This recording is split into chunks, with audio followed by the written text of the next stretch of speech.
Hey guys, welcome back to my channel and welcome to today's tutorial. And in today's tutorial, I'll be sharing with you guys how I made this outfit that I'm wearing.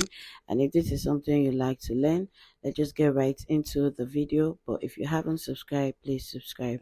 So we'll start by rolling our starting line, which is also our shoulder line. And after that, we'll start taking every other measurements that we need, which are our shoulder to our bust point, shoulder to our under bust point. And after marking our shoulder to under bust point, we are going to mark shoulder to our waistline. And from the waistline, we're going to add about 8 inches for our blouse length or our hip line. And then we're coming in by 2 inches, just like so. Remember the front of the zip, the front of the blouse, there is a zipper, so that's why we're coming in by 2 inches, just like so. So we're just going to roll all the lines which we have marked earlier, which are our shoulder to our bust point, under bust, our waistline, our hip line. And then I'm going to add 2 inches for our M line. And then after doing that, the next thing we're going to do is to come up by 2 inches, just like so, for our chest line. So we're just going to roll our line and then label. This is our chest line, our bust point, our under bust point, our waistline, our hip line, and then the full length of the blouse or allowance. So we are just going to divide our shoulder into two, and we are going to mark that both on our shoulder line and also the chest line, because on the chest line, that's where we're going to easily have our armhole, make our armhole curve, and also the line. So we are using a neck width of about 3 inches, and then I used a neck depth of 4 inches because I didn't want to use the standard neckline, so it won't be too choking on me or too tight. So we're just going to roll a square. So I'm just making sure that the width is correct. So we're just going to make a square just like so, and then we're using our curve rule to make a curve just like so, so it won't be too wide or too deep. After that, we're stepping down by 1 inches because our shoulders are not straight but they are slant. That's why we're stepping down by 1 inches to create our slant. After creating our slant, whatever is left, we're just going to divide that into two, just like so, so it will be easier for us to make our armhole curve. And then on our chest line, we're just going to take our bust measurement divided by 2, and then that division will coming in by 0.5, and then on all the marks we've made, we are just going to make our curve and a straight line. Then automatically we have our armhole curve. On the bust line, we're taking our nipple to nipple measurement divided by 2, and then when you get to the under bust, you are going to minus half. So if you have 4, you add half, then at the under bust you remove the half inches. Instead of 4.5, you make it 4, and then we're just going to rule a line straight meeting the bust line. It's not getting to the chest line but just the bust line. And then from the bust line, we're now taking a curve down to the division we made at the armhole line, because we're making a princess that. So we're just going to make a curve just like so, and on the line there, we're just going to come in by 0.5 inches. So we're just going to make a dot around the armhole line. If you want to use 0.75, it's actually very fine, because later I thought I would have used 0.75, but I used 0.5, and that was very okay also. So because we have used 0.5, there is this tendency that it will be short, so we added it back both on the chest line and also on the center part of the dress to form a new armhole curve. So now to make our side curve, which is the part that is going to accommodate our bust, I came in by 2 inches. So that's what I'm marking, because I'm a big bust size. So I'm just going to make a curve just like so, meeting with it, and you can see that our princess that is automatically out. So now I'm determining where I want my zipper to stop, and I want it to stop at the chest line. That's why you see me rolling the chest line, and I want it to start from the waistline. Now from that waistline, I came in by half inches, so it's going to lap. It's not going to have any bulginess, just exactly as we used to do for the back. That's what I did at this point. I came in by half inches, and then I created a dot there. After that, we're just going to impute our measurement, but you are not starting from the zipper. That 2 inches, the end of it, where the other lines are actually ended. That's why where you start your measurements from. So we are just going to take our hip measurement from on the hip line and also the hem line of the blouse. So we are just going to take those measurements, and you add 2 inches sewing allowance. And you know, if you're adding 2 inches sewing allowance, it automatically means when you are joining with 0.5 inches, so it can go all the way round. So after taking all our measurements, we are just going to rule a straight line just like so, and then we're using our curve ruler so we can have that, curve around that area, and then we just rule a straight line. If you don't want to add 2 inches at the hipper line, you can as well add 4 inches, so it will be free. So I want to take the excess out so we'll know what we are left with and what we are working with. So after doing that, we're just going to take our bust dart, which is the difference between our back waistline and that of our front, and mine is 2 inches. So I'm marking that and then making a slant, meeting with the bust point just like so, just as you see me doing. And after doing that, the next thing we are going to do is open up our dart just like so, so we'll be able to separate our side front and that of our center front, just like so. So now for the opening of the down of the zipper, I came in by 2 inches, or let's say 2.5, 3 inches, 4 inches, depending on how wide you want it to be. And I'm now connecting it to that 0.5 inches. That, sorry, this is faint. If I had known, I would have used my marker. So now I'm just eliminating it. This part, you can see that 0.5 inches which we created a dart at that point, just as we used to do for the back. So we are just going to cut. This part I'm cutting is the opening. You know, the zipper did not get to the end part, so that's why I'm making this opening. It's still small. I'm going to still extend it. So I'm taking out this shoulder line and the slant line, and now you know the beginning part was the chest line, so I'm just going to cut out this excess and also create out my neckline just like so.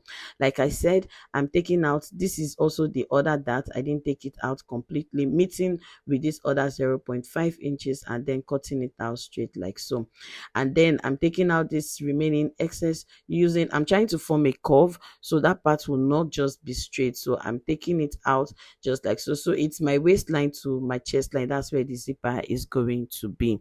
So this is it. So now for the center back, please, or rather for this side, we're just going to open up our dart just like so and close our dart, so it will be easier for us to use for the back, because I will use this to draft out the back. I'm not drafting separately but to cut directly on the material. So this is what we have. So now this is our material which we have gummed with our estee, so it will have a bit firmness. So now I'm placing the front on it just like so. You can see the zipper, and then I'm just going to cut out. At this point, if you want to add about 0.5 inches, because you know we added just 2 inches for our allowance, which is 0.5 all the way around. So if you want to add extra 0.5, it is completely fine.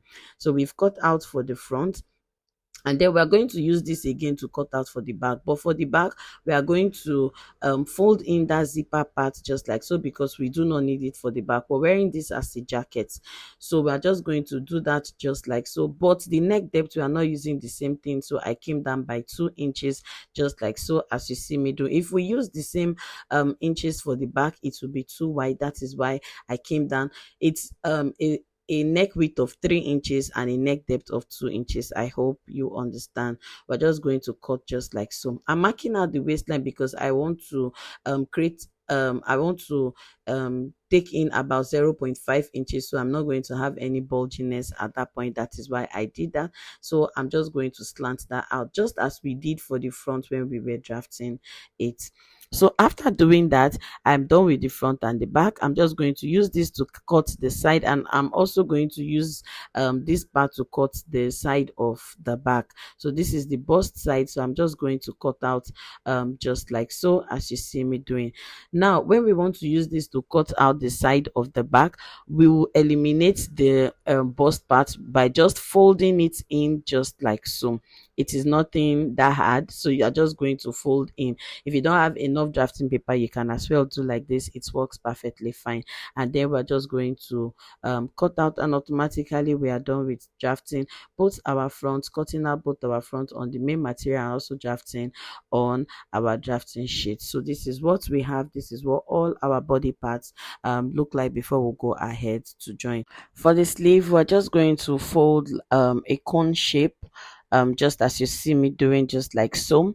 And then we're just going to take you take the measurement of your round armhole, but you're going to minus 2 because you're stepping down by 2 as well. So we're just going to mark it down just like so, and then we'll rule a straight line.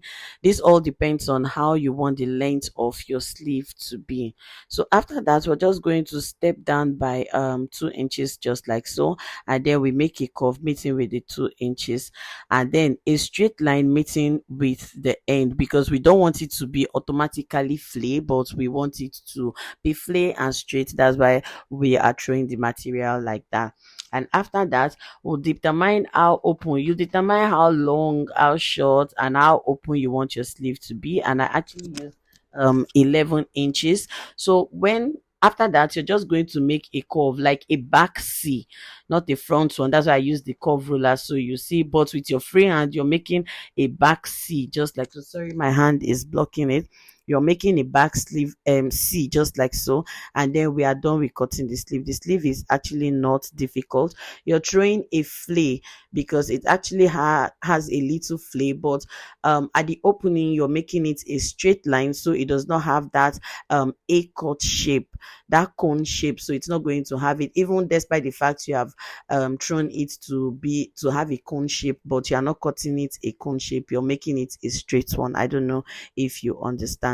So we are done with our sleeve. We're just going to make a notch and then open to see what we have. So you can see how it is at this point. If it is not as wide as you want it to be, you can just give it another cut or opening again. But if you don't want it to be very wide, it is completely fine, just like so. I think I actually opened it up a little bit again. So you see, despite the fact that we made it a cone shape, like or a cut shape, it's not looking a cut because the opening part we did not make it a cut. We actually changed it to be a straight one, despite the fact we threw it an a cut. So I went ahead to add very light wording to the front part of it. You know, it's like a jacket, but I needed a breast pad on it. So you're just going to join them just like so, the end part to the top part.